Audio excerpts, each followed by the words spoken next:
The planetary shield shimmered in the afternoon light, a gossamer curtain of energy that had protected and hidden Earth for centuries. General Miriam Kobayashi stood at the observation deck of the Earth Defense Council headquarters, her weathered face a mask of contemplation as she gazed at the holographic projection of the Sol system.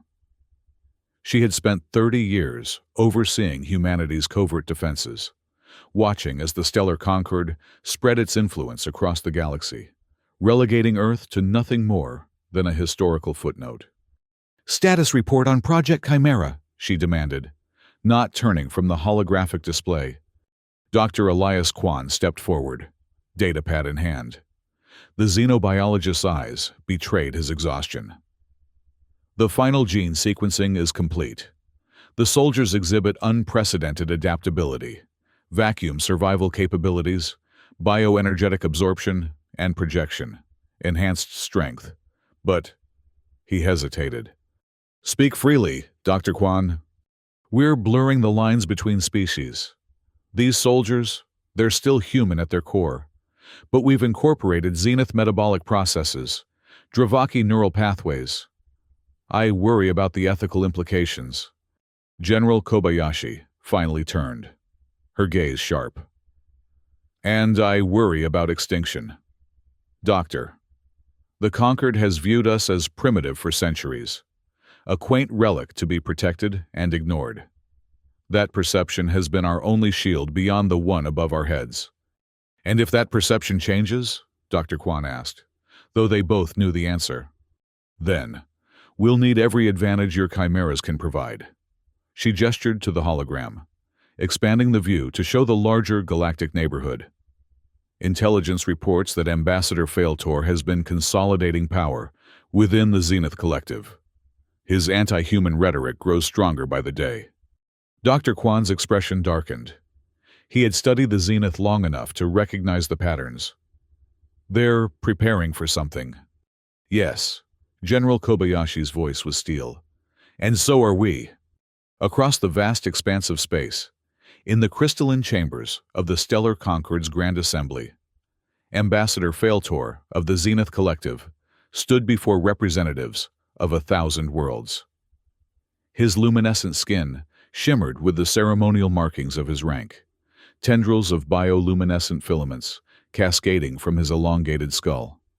"For too long," he addressed the assembly, his multi-toned voice resonating through the chamber, "we have allowed the Sol anomaly to persist. Earth remains a dangerous variable, culturally stagnant, biologically unpredictable, and stubbornly isolated from proper governance." Murmurs rippled through the gathered dignitaries. Earth was rarely discussed in these hallowed chambers.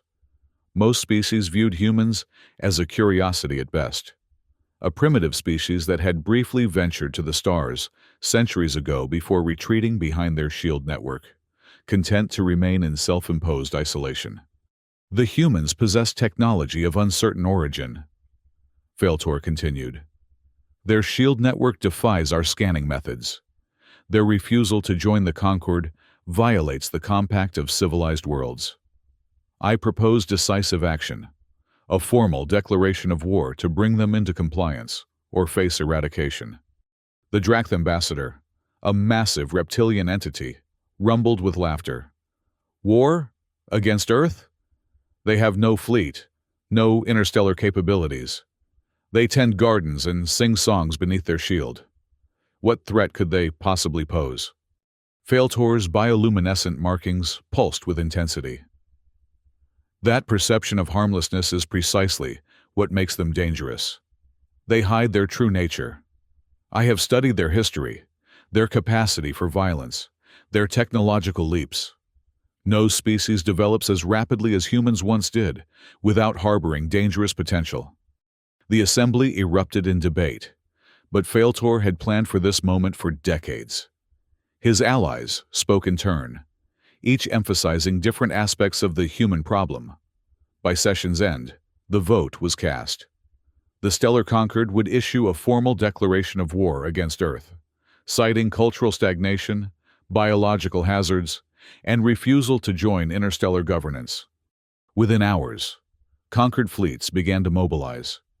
Zenith dreadnoughts, Dracht battlecruisers, and auxiliary task forces from a dozen other species prepared for what most considered a simple police action, a brief show of force to bring a primitive world into the fold. None suspected they were awakening a sleeping giant. The emergency klaxons echoed through the subterranean chambers of the Earth Defense Council headquarters. General Kobayashi strode purposefully toward the central command hub, officers and technicians scrambling to their stations around her. "Report," she ordered as the massive doors slid open. Lieutenant Amina Reyes, commander of the Orbital Defense Network, looked up from her console. "Quantum entanglement communications intercepted. General, the Stellar Concord has issued a formal declaration of war against Earth. Their fleets are mobilizing as we speak." A tense silence fell over the command center. For centuries, humanity had prepared for this moment while hoping it would never come. "Time to deployment?" General Kobayashi asked. "First Concord reconnaissance vessels expected at the outer system boundary within 48 hours. Main battle fleets approximately 1 week behind." General Kobayashi nodded, her mind already calculating strategies and contingencies. "Initiate full planetary shield reinforcement. Begin civilian evacuation protocols to the underground cavern complexes. And contact Dr. Kwan. Tell him Project Chimera is now operational." As officers rushed to execute her orders, Senator Ronaldo Suarez approached, his diplomatic robes incongruous among the military uniforms. "General, we should attempt negotiations. The Concord might be persuaded."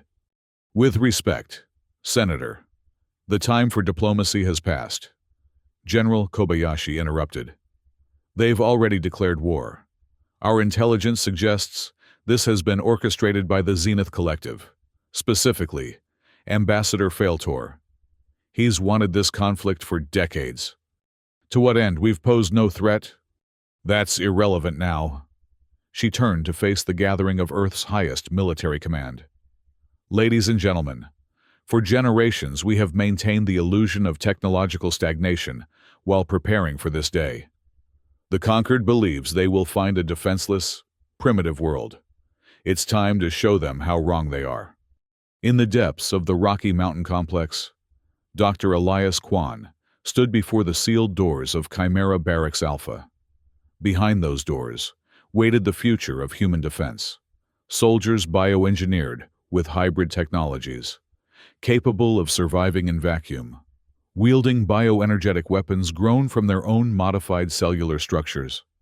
His assistant, a young researcher named Maya, watched him with concern. "Dr. Kwan, the activation orders have been confirmed. We need to begin deployment procedures." Kwan placed his palm on the scanner, authorizing entry. "I know." The massive doors parted, revealing rows of stasis chambers containing the first generation of Chimera soldiers, men and women who had volunteered for genetic modification, their bodies now harboring capabilities no pure human had ever possessed. As the stasis fields began to deactivate, Sergeant Tarek Malik was the first to open his eyes. He stepped from his chamber, skin shimmering with a faint opalescence, the visible sign of his zenith genetic modifications. "Dr. Kwan," he acknowledged with a nod. "Is it time?" "Yes. Sergeant, the Conquered has declared war. Your team will deploy to the Jupiter orbital stations first.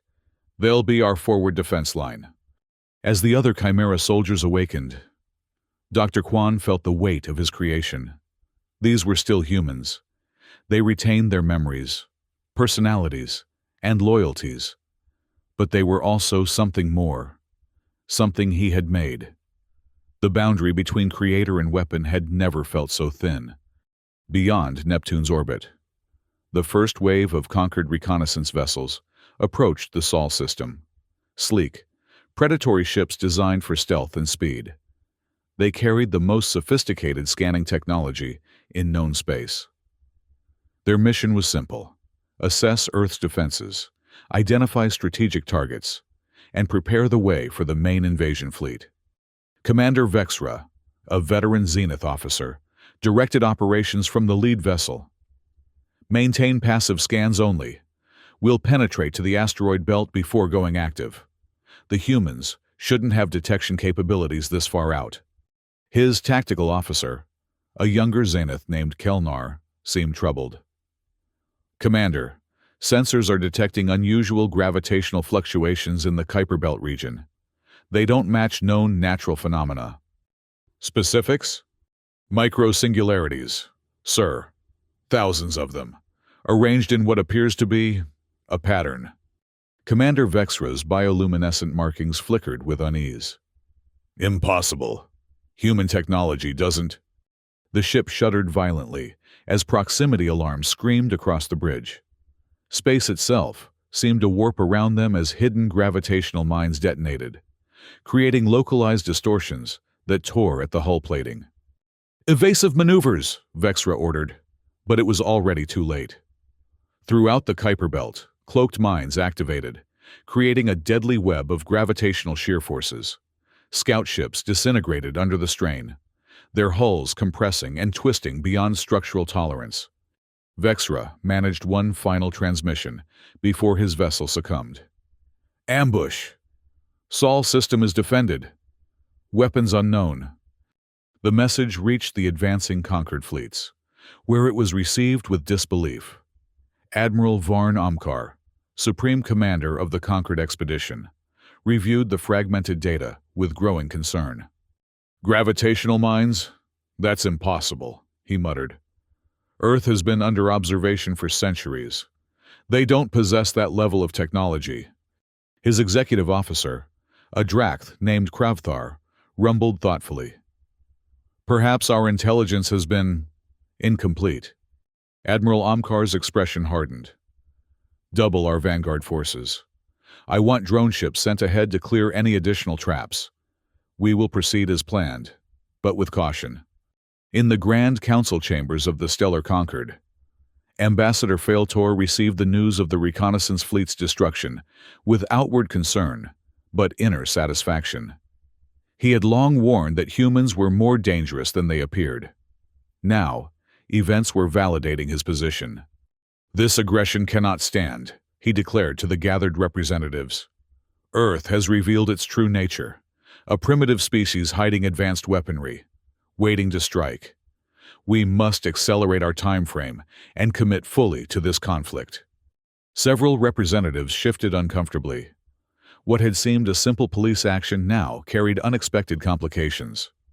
The Araxian ambassador, a being of pure energy contained within an ornate mechanical shell, spoke with deliberate precision. Perhaps we acted hastily.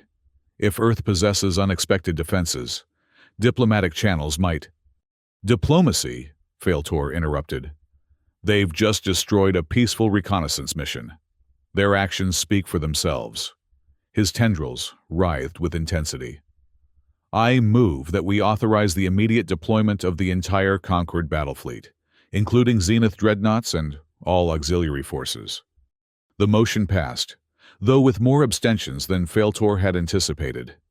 No matter. The wheels were in motion, and he would see Earth brought to heel or destroyed, as he had planned for so long. What none in the Concord suspected was that the destruction of their reconnaissance fleet had been observed with grim satisfaction in Earth's command center. Gravitational mines performing exactly as designed, Lieutenant Reyes reported. Outer system defense grid fully operational. General Kobayashi nodded approvingly. And the nanofiber swarms? Deployed and cloaked. General, the moment conquered vessels enter the asteroid belt, the swarms will attach to their hulls and begin systematic disassembly of their propulsion systems. Excellent. General Kobayashi turned to the holographic display showing the position of Earth's hidden defensive assets. For centuries, humanity had maintained the illusion of technological stagnation while secretly developing weapons specifically designed to counter conquered technology. The gravitational mines were just the beginning. What of the Chimera units? She asked. Dr. Kwan reports the 1st Battalion has successfully deployed to Jupiter's orbital stations. They await your orders. General Kobayashi's expression remained impassive, But inwardly, she felt a surge of pride. Humanity had been preparing for this moment for generations. The Concorde expected to find a helpless planet of farmers and philosophers. Instead, they would encounter a species that had never forgotten how to fight. The Concorde believes this will be a simple conquest, she addressed her officers. We're going to show them just how wrong they are.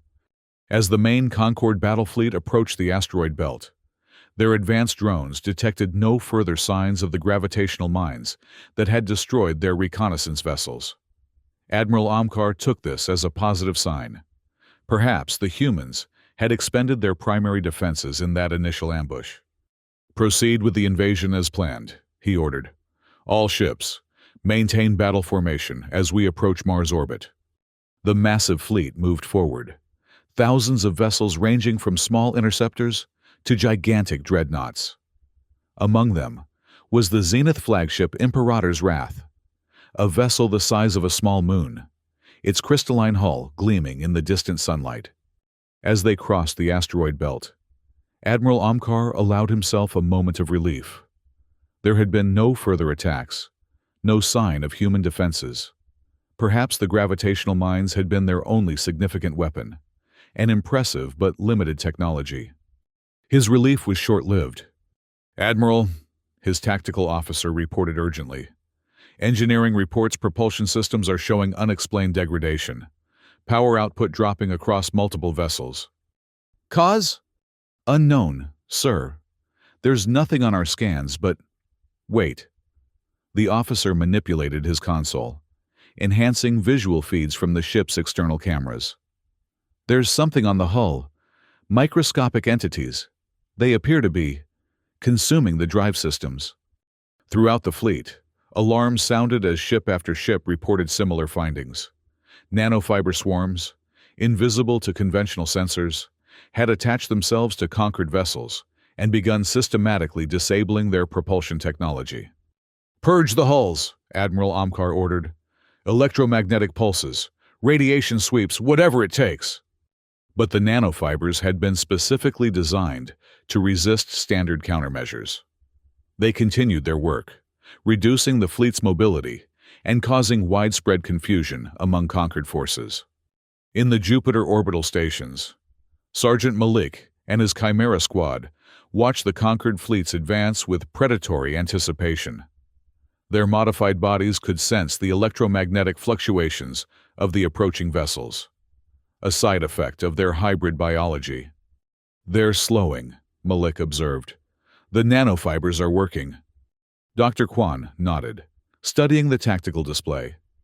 He had accompanied the Chimera Battalion to oversee their first combat deployment, though his presence on a military installation still felt foreign to the scientist. Your team knows the mission parameters? He asked. Yes, Doctor. Once the main fleet engages Earth's orbital defenses, we teleport aboard their command vessels and disable their communication arrays. Clean, precise, and as non-lethal as possible. Dr. Kwan's expression betrayed his inner conflict. These soldiers, they were created for this moment, but I never thought it would actually come. Malik regarded him with eyes that shimmered with subtle zenith bioluminescence. We all volunteered, Doctor. We knew what we were becoming and why. Earth needs us to be more than human now. And after the war, what then? Malik had no answer. Like all the Chimera soldiers, he had accepted the possibility that there might be no place for them in a peacetime world. They were weapons, created for a specific purpose. The future beyond that purpose remained uncertain. Despite the nanofiber attack, the conquered fleet pressed onward, adapting to their reduced mobility. What had been planned as a swift, overwhelming assault now became a more determined, grinding advance. Admiral Amkar reconfigured his battle plans, focusing on bringing his most powerful weapons to bear on Earth's shield network. The humans have shown unexpected technological capabilities, he acknowledged to his command staff. But they remain isolated and outnumbered. Their shield cannot withstand a concentrated bombardment from our dreadnoughts. As the Concorde fleet approached Earth orbit, They encountered the next layer of human defenses: orbital platforms, previously camouflaged as debris or maintenance satellites, suddenly activated, revealing electromagnetic pulse generators designed to disrupt Concorde targeting systems. Red Storm defense grid active, Lieutenant Reyes reported in Earth's command center. EMP nets deploying now. General Kobayashi watched as the massive pulse nets expanded between Earth and the approaching enemy fleet. The nets glowed blood red as they absorbed and redirected energy, creating disruptive fields that scrambled Concorde sensors and weapon systems. "Status of planetary shield?" she asked. "Holding at maximum strength. General, all civilian populations have been successfully evacuated to underground shelters."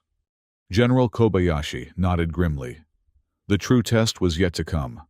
Earth's defenses were formidable but not inexhaustible.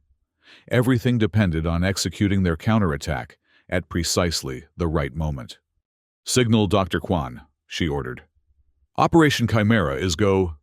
In the depths of the Jupiter orbital station, Dr. Kwan received the transmission. The moment he had both anticipated and dreaded had arrived. He turned to Sergeant Malik and the assembled Chimera soldiers. "It's time," he said simply. The Chimera troops moved with fluid precision toward the teleportation chambers. These devices represented one of humanity's most closely guarded technological advances: quantum entanglement transporters, capable of bypassing conventional shields and defenses. "Target coordinates locked," the teleportation officer announced. "Primary objectives: Concorde command vessels, with priority on the Zenith flagship Imperator's Wrath." Sergeant Malik stepped onto the teleportation platform, his squad forming around him. Their skin began to shimmer more intensely, the hybrid biology preparing for combat. "Remember your training," Dr. Kwan told them. "Your objective is to disable, not destroy. We want to end this war, not perpetuate it." Malik nodded, his expression solemn. "We understand, Doctor. We're still human, no matter what else we've become." The teleportation chambers hummed with building energy. In a flash of quantum displacement, the Chimera soldiers vanished, transported across millions of kilometers to materialize within the heart of the Concorde fleet. Aboard the Imperator's Wrath, Ambassador Failtor stood on the command bridge alongside Admiral Omkar, watching as the fleet engaged Earth's orbital defenses. The electromagnetic pulse nets were proving more troublesome than anticipated, disrupting weapons, targeting, and communications. "This is merely a delay," Failtor insisted. "Concentrate all firepower on a single section of their shield. Once we create a breach, their remaining defenses will collapse." Admiral Omkar issued the orders, and the massive dreadnoughts of the fleet began to align their primary weapons. If they could synchronize a barrage on a single point, no planetary shield could withstand the concentration of power. The attack never came. Throughout the conquered fleet, alarms blared as internal sensors detected unauthorized presences aboard critical vessels. The Chimera soldiers had arrived, materializing directly onto command bridges and engineering sections. On the Imperator's Wrath, Sergeant Malik and his squad appeared in a shimmer of quantum energy, startling the Zenith officers. Unlike conventional boarding actions, there had been no hull breach, no warning. The humans had simply appeared, as if by magic. "Intruders on the bridge!" a Zenith officer shouted, reaching for his weapon. Malik moved with inhuman speed, his hybrid biology allowing him to cross the distance before the Zenith could fire. With precise strikes, he disabled the officer's weapon arm without killing him. Around the bridge, similar scenes played out as the Chimera soldiers neutralized the command crew with surgical efficiency. Their orders were clear: disable the flagship's ability to coordinate the fleet without unnecessary casualties. Ambassador Failtor stared in shock at the intruders. Their opalescent skin and faintly glowing eyes betrayed their nature. These were not purely human soldiers. "What abomination is this?" he demanded, backing away as Malik approached. "No abomination," Malik replied calmly. "Just the next step in human evolution, One you forced us to take. Admiral Amkar lunged for the emergency controls, but another Chimera soldier intercepted him, pinning his arms with strength that no normal human should possess. Throughout the conquered fleet, the pattern repeated. Chimera teams materialized aboard command vessels, disrupting communications and neutralizing key systems. Without coordinated leadership, the planned bombardment of Earth's shield fell into disarray. Simultaneously, General Kobayashi executed the next phase of Earth's counterattack. Geostationary satellites that had long been disguised as weather and communications platforms suddenly reconfigured, revealing their true purpose: harmonic resonance emitters designed to target conquered propulsion cores. Harmonic pulse ready, Lieutenant Reyes reported. Targeting solution locked on all conquered vessels within range. Execute, General Kobayashi ordered. The satellites emitted a precisely calibrated energy pulse that resonated with the unique frequency of zenith crystal technology, the foundation of conquered propulsion systems. Throughout the fleet, drive cores fractured and failed as the harmonics shattered their crystalline structures. Aboard the Imperator's Wrath, the effect was catastrophic. The massive flagship shuddered as its primary and secondary propulsion systems collapsed, leaving it drifting in high Earth orbit. In the confusion, Dr. Kwan emerged from hiding. He had teleported aboard with the Chimera soldiers, but remained concealed until the bridge was secured. Now he stepped forward to confront Ambassador Failtor directly. "Ambassador," he said, his voice steady despite the gravity of the moment. "I am Dr. Elias Kwan, lead scientist of Project Chimera. I've come to negotiate the terms of your surrender." Failtor's bioluminescent markings pulsed with rage. "Humans do not dictate terms to the stellar conquered. This trickery changes nothing. Our fleet still outnumbers your defenses 1,000 to 1. Numbers mean little when your ships can neither move nor communicate," Dr. Kwan replied. "But if you require further demonstration..." He gestured to Sergeant Malik, who activated a communication device. "Venus Defense, this is Chimera Actual. Execute Operation Sunburst." From the orbit of Venus, previously hidden interceptor bases revealed themselves. Hundreds of swift attack craft emerged from concealment, their engines flaring as they accelerated toward the disorganized conquered fleet. Simultaneously, from the surface of Mars, guerrilla fighters launched from underground hangars, targeting conquered supply lines and support vessels. Ambassador Failtor watched in growing horror as the tactical displays showed human forces emerging from throughout the solar system. Forces that should not exist. Technology that Earth should not possess. "How is this possible?" Admiral Amkar whispered. "Our intelligence, all our observations, were exactly what we wanted you to see," Dr. Kwan explained. "For centuries, Earth has maintained the illusion of technological stagnation while preparing for this day. We knew the conquered, especially the Zenith Collective, would eventually decide we were too unpredictable to be allowed our independence." As he spoke, Dr. Kwan's skin began to shimmer with a subtle luminescence remarkably similar to zenith bioluminescence. Ambassador Failtor's eyes widened in shock. You're one of them," he accused, pointing at the Chimera soldiers. "A hybrid." Dr. Kwan nodded. "The first, half human, half zenith.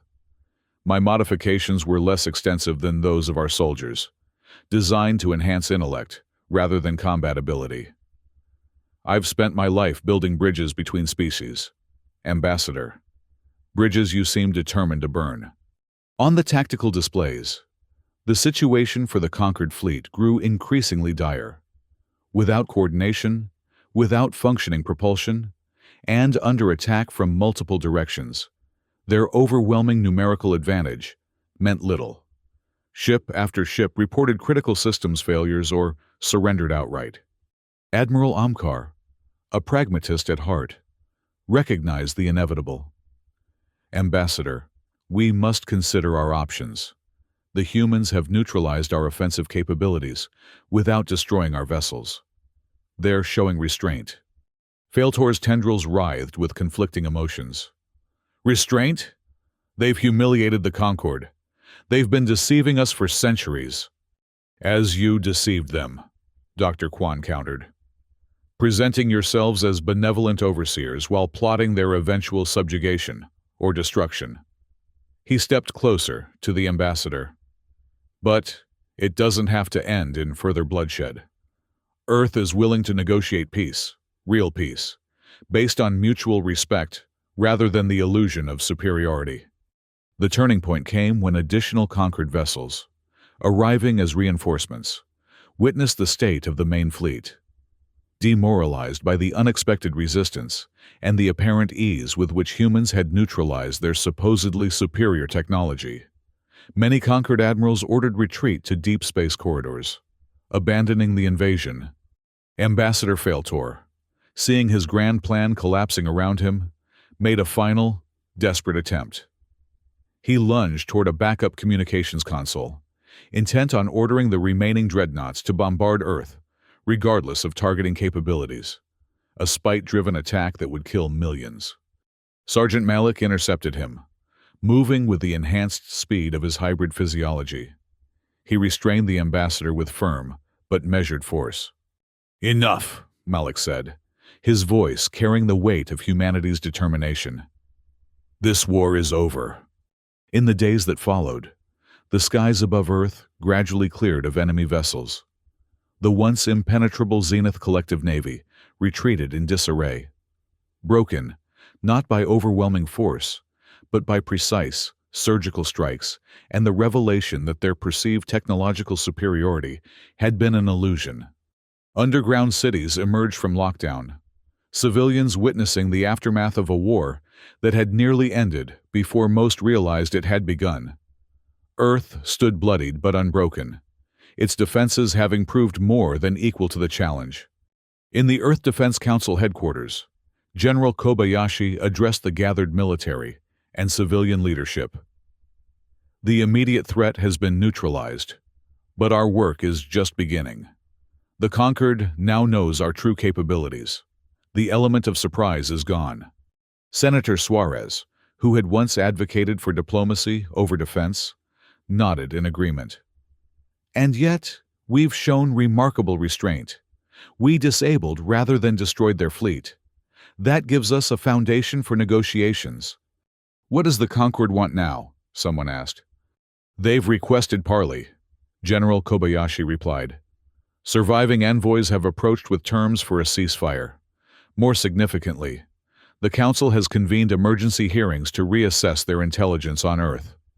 Dr. Kwan, who had returned from the Jupiter orbital station, added, My sources within the Zenith scientific community report they've uncovered holocrons, ancient data archives, containing suppressed records about human history. Apparently, we once mastered bioenergetics and psychic resonance technologies, far beyond what the Concord currently possesses. And they buried this knowledge? Why? Senator Suarez asked. Fear, Dr. Kwan answered simply. The same fear that drove Ambassador Failtor to orchestrate this war. Humans develop and adapt faster than any other known species. Our capacity for technological innovation and violence frightened them. General Kobayashi's expression remained stern. That fear won't disappear overnight, but perhaps now it can be tempered with respect. The formal treaty came 3 months later. The Stellar Concord officially rescinded the war declaration, granting Earth conditional observer status under carefully negotiated treaties. Human sovereignty remained intact, the primary objective achieved. As part of the agreement, General Kobayashi was appointed Concord Liaison Ambassador, a position that would allow humanity to begin cautious diplomatic outreach while maintaining its defensive capabilities. The message was clear. Earth came in peace, but was prepared for war. For Dr. Kwan and the Chimera soldiers, the aftermath brought different challenges. The hybrids who had been created for combat now faced questions of identity and purpose in peacetime. Some struggled with their dual nature, unsure whether they belonged more to humanity or to the alien aspects of their modified biology. Dr. Kwan established rehabilitation centers where Chimera veterans could receive both physical and psychological support. "You were created for a specific purpose," he told them, "but your lives are your own. Your hybrid nature doesn't make you less human. It makes you the bridge between humanity and the wider galaxy." Sergeant Malik became an instructor for the next generation of Earth's defenders. The Chimera program continued, but with a new focus, creating individuals who could serve as diplomatic and scientific liaisons with other species. Their biology adapted to facilitate communication and understanding rather than combat. Most significant was the change in galactic perception. Dr. Kwan's research became universally recognized, sparking an era of biosynthesis cooperation across multiple species. Humanity's true nature, adaptive, tenacious, and innovative, reshaped conquered politics as ancient prejudices gave way to new possibilities. Ambassador Failtor, stripped of rank and influence, was confined to a diplomatic compound on Earth, a humbling punishment for the architect of the failed invasion.